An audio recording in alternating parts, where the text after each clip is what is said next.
Hello and welcome to a new Let's Play. Today we're playing Fawning over a corpse. And let me change the screen capture so you can see that project page. Yeah. Alright. So this is an itch game. It was for the RPG Maker Horror Game Jam. Created by Awesome Trinket. Never let anyone say I didn't form because I did more than anything else. Fawning Over a Corpse contain mature and sensitive content. This includes blood, mild gore, cannibalism, disease, and the decay of a relationship.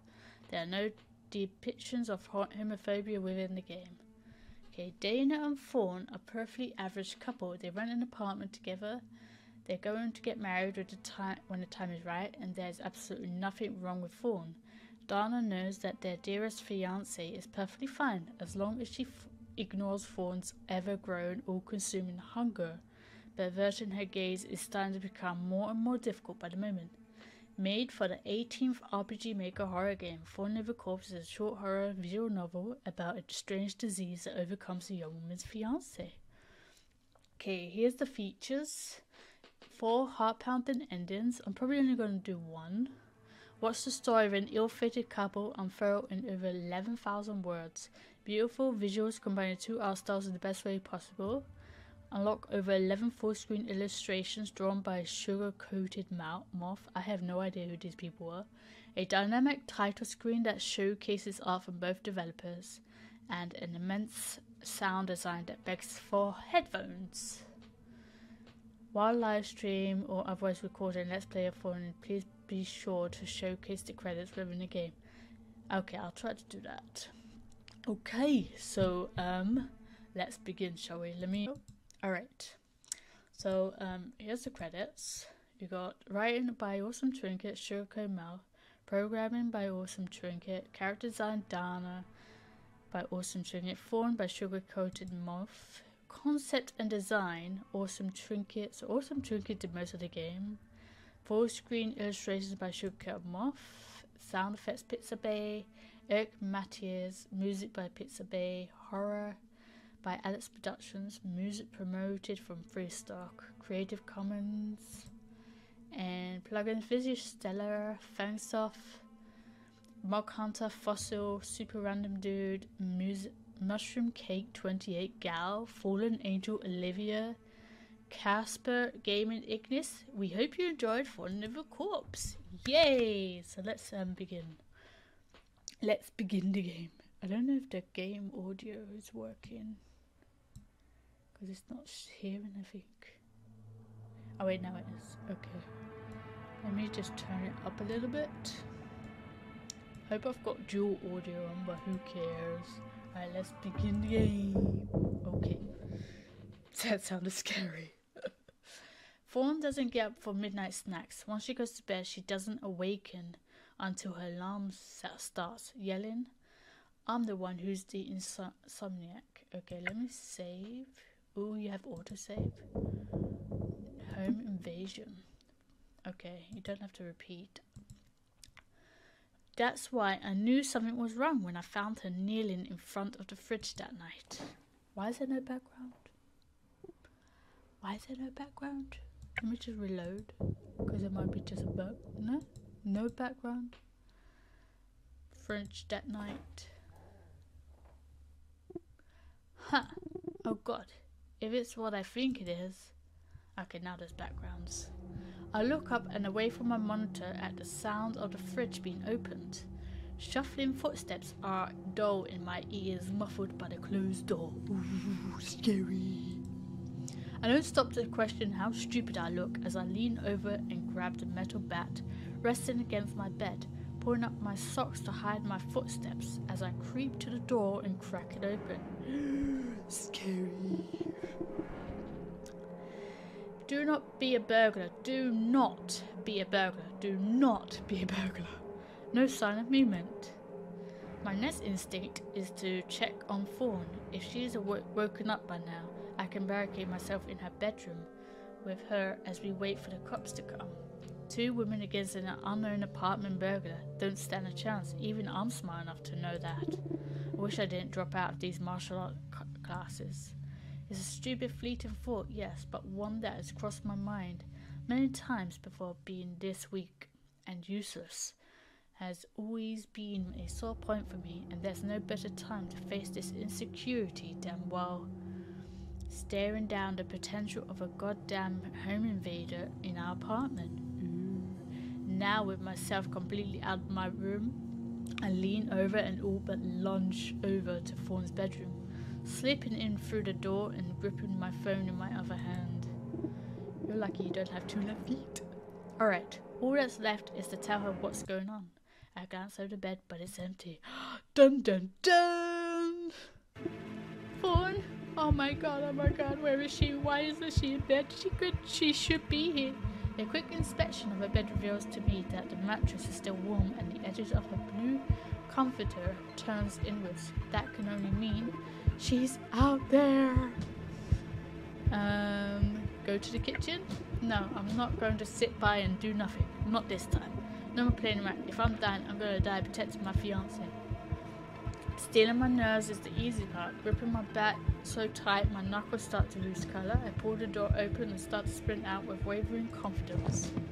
I'm sure it's nothing dangerous. And promptly slip like a damn cartoon before landing straight on my back. These stupid floors. My heart skips a beat at the sound of the door creaking open until... Dana. There's no burglar, is there?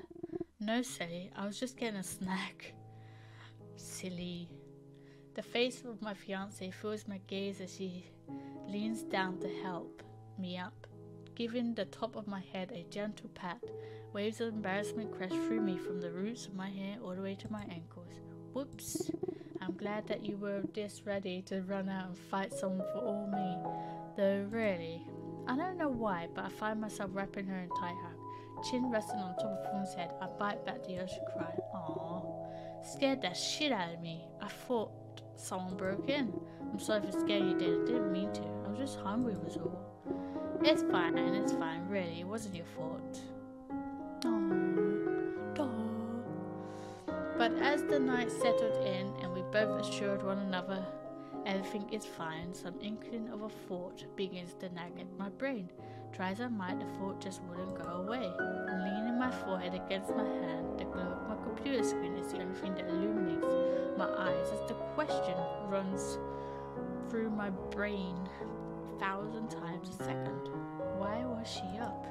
It doesn't make sense. Our schedules are almost at the polar opposite of one another. I'm lucky enough to have a night shift job, doing some bullshit data entry for whatever company, but Fawn's schedule is much more regular. When she goes to bed, she needs every second of sleep she can get. That's the whole reason why we even sleep in separate rooms. I don't want my work to disturb her sleep. I don't know. No matter how much I pick my brain, I can't find a reasonable answer. Deciding to finish my work and head to bed, I try my damnedest to put the issue behind me. It's probably not even an issue, just a little deviation from what I know. Dun dun dun. Why is there a black screen? When I wake up in the late afternoon, the unease in my stomach starts to worsen. Shit, overslept. Sitting up in my bed, I run my hand down my face to clear the sleep out of my eyes. A look at my phone makes me wince at how late it is. Fawn's probably coming home soon. I have a few hours to make some food for myself and greet her before my shift starts. Untangling the sheets off my legs and scrabbling out of bed, I make my way to the kitchen. The sight that greets my eyes is not something I expected to see. In all honesty, I'd expected myself to be the only person in the apartment at the time of day. Breakfast, I need some breakfast. I think we have spaghetti in the fridge. Still, spaghetti's good enough as a breakfast when it's 5 p.m, Yeah, well, it's good enough. I'll eat it cold too, why not? All my light-hearted muttering to myself stops in an instant when I turn my head and see Fawn kneeling in front of the fridge. If she noticed me, she sure didn't act like it. Her attention is turned toward the open refrigerator more than anything else.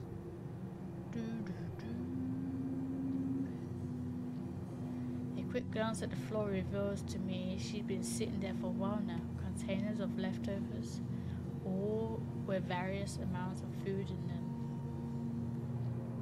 Scattered are towels surrounding Fawn. I looking up and notice the glass container in her left hand.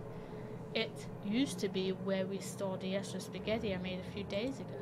Now Fawn was shoving it into her mouth as fast as she could. With her other hand, she wasn't even stopping to chew, I don't think. She finishes up with the spaghetti and tosses the container onto the ground. Clattering jolts ring out through the kitchen, causing my heart to stutter in its rhythm. I can't help but shudder when she tears open a thin plastic bag full of roast ground beef and starts to eat. Holding back my urge to throw up is growing more and more difficult by the second, and now that I was looking at her in the daylight.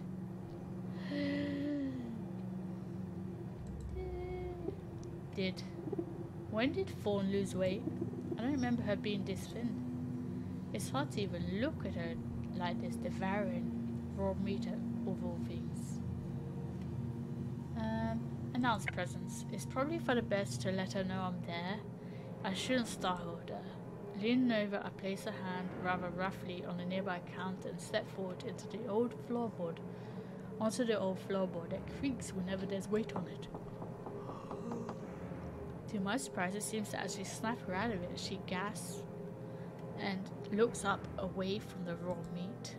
Her eyes meet mine, and for a second, there's a wild and feral glimmer in them. It disappears within a breath's time, though, and I'm looking into the gaze of my fiancé again. Dana? When did you get up? I didn't hear you. A few minutes ago? My eyes are the first to look away instead of turning my attention to the carnage scattered across the ground. Not a word is uttered between us for what feels like ages. Fawn speaks up first. I'm sorry about the mess. I just got a bit hungry for raw meat. I don't think that's just regular hunger. Don't worry about the mess, okay? I'll clean it all up. The fact that she's so calm about the whole situation only makes the pit in my stomach worsen. Try as I might, though, the words to describe my unease fails to appeal of my tongue. I guess I'll pop out to the shops and stock for you, right? Thank you, Dana. And with 1,000 words left unsaid, I make my way out of the apartment.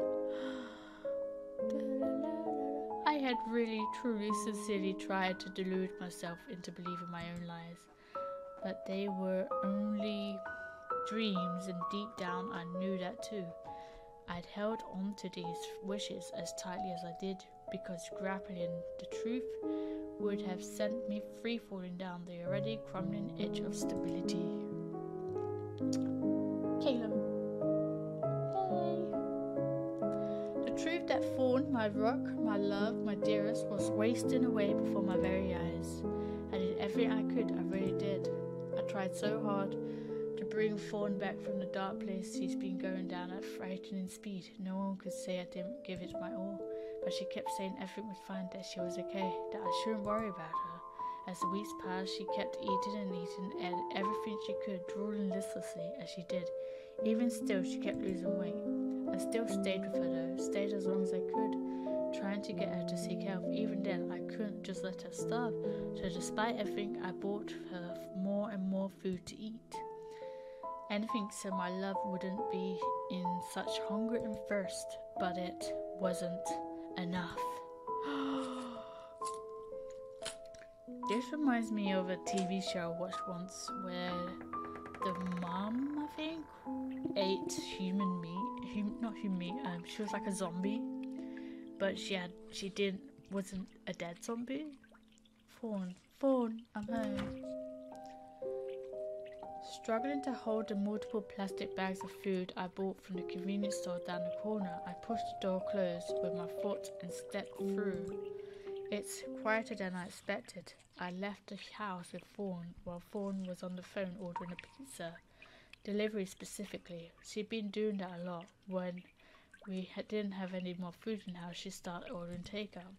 My bank account was starting to sag, but I'm doing it all for her, because I love Fawn, because I love her and I'm not scared of her at all, even when she snaps at the littlest things. When I set the groceries down and take in my surroundings, I realize the smell of something is in the air. It's not cooking anything, and it's clashing with the scent of pizza. Fawn, she's eating human meat, isn't she? Fawn, where are you? Did she leave? Blinking once, I hold my breath and try to listen to her. Soft tearing and chewing noises are just barely audible. If I strain my ears somewhere in the dining room, when I release my breath and look down, a floor covered in blood fills my vision. Whose blood is this? Muffling a gasp, I drop the bags onto the floor and start to look back away. The blood seems to be coming from the fridge. Rivulets of crimson pool from the edges of the door and onto the ground. I look up at the sink. The sink only drips if someone turned it on a few minutes ago. Blood streaks into the stainless steel. What happened here?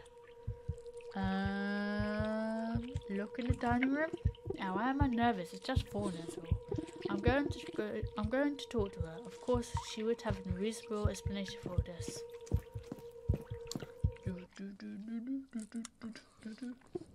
Fawn, are you in here? That chewing noise is annoying me.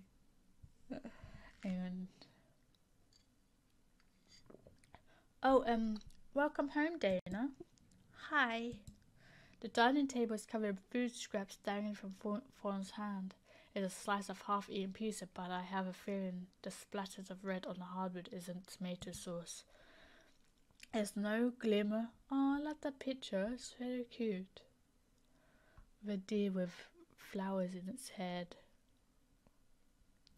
There's no glimmer of energy within her eyes. She looks exhausted and empty inside. It's as if the lights are on, but no one is meant to be home. I saw the kitchen.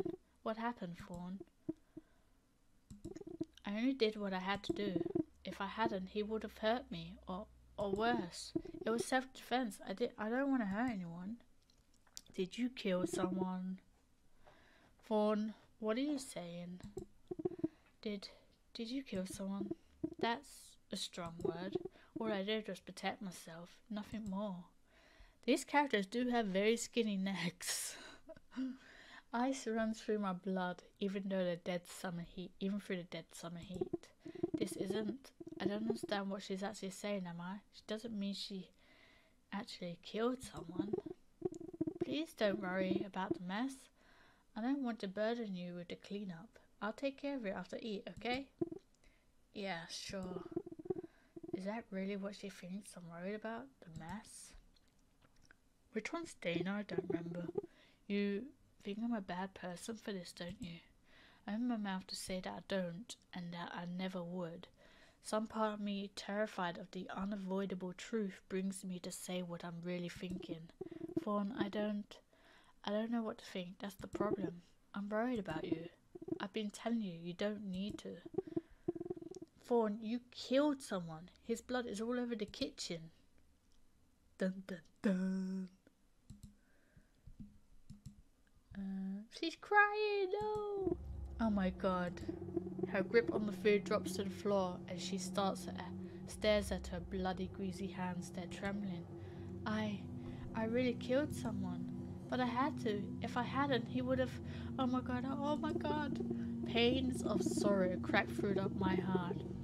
Even after knowing what Fawn's done, she's still the woman I fell in love with all those years ago, and seeing her in pain brings a lump to my throat and burning in my eyes. Clarity flashes through her expression, without so much as a trace of hunger. Stepping forward, I reach out to place a hand on her shoulder. Don't, please, dear. Please, I don't want to hurt you either. Hesitating, my fingers curl back. They don't pull away quickly like touching a hot stove, but instead close into a slow, loose fist. The kind that's made... I can't read. The kind that's made to protect my palm instead of to punch somebody. She seems so serious about it. It hurts me so much because I still want to comfort Fawn in some way. I'll give you some space, okay? Whenever you're ready, I'll be here. Thank you. It's only after I slink away and lock my bedroom door that I break down into silent shaking tears. It's not fair, it's not fair, it's not fair! Why did it have to be us? Why couldn't it happen to someone else? Burying my face in my hands is the only way I can stuff down the agonizing wail that tries to worm its way out of my throat. I have to stay strong for Fawn. No matter how far she slips into the downward spiral, I want to be the one who will catch her and love her regardless of what she does. But it's not fair. I want to love her despite killing someone in our own home. Killing someone and eating them. Dun dun dun. I'm not sure. Oh good, it doesn't show up. I'm not sure how long I was crying on the ground. Because I got an email. I'm not sure how long I was crying on the ground. I just know I only got up after the sounds of Fawn scrubbing down the kitchen stopped. Wiping down my face and doing my best to keep my face neutral, I look at the time and realize I have to log in for work soon. Yeah, that's right, work. Working should help clear my head and think about what to do next. Work, work, work. You're a workaholic, I bet. Yeah, I didn't get much done. Who could focus on work after something like that anyway? Certainly no sane person, that's for sure. Instead, I found myself in a frantic haze, looking up anything that could have even been remotely related to Fawn's descent. Chronic wasting disease? That only happens to like deer and elk, right? But all the symptoms are lining up. I don't know, it doesn't make sense. She's a zombie, just face it, she's just put her out of misery. Tapping the down arrow key on my keyboard, I scroll past the symptoms section of the page I pulled up. My finger burns from how much it rolled across my mouse scroll. My eyes sting from the blue light. Why is it? Another character here.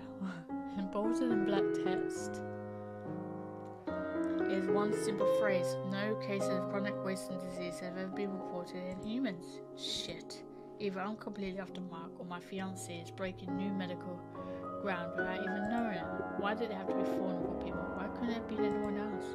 Of course, I wasn't just going to sit back and after the things I've seen. It would just be wrong, but above all else, I really do think Fawn needs help.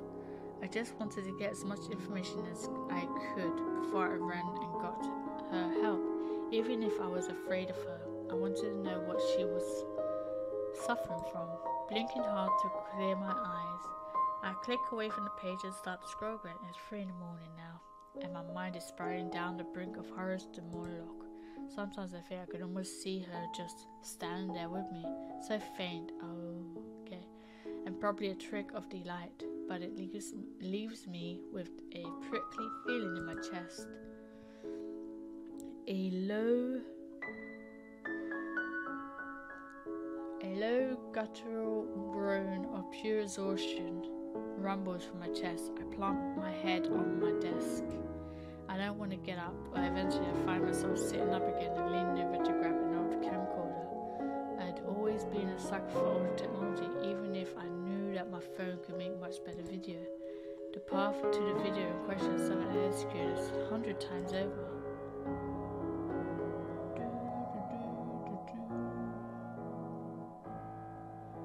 Do you like it? I finished putting your desk together and set up your computer. What are you doing?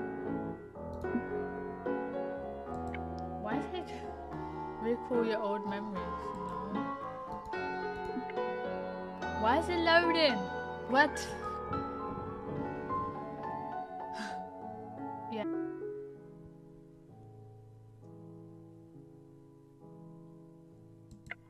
It's telling me to recall your old memories. Why? Yeah, then what?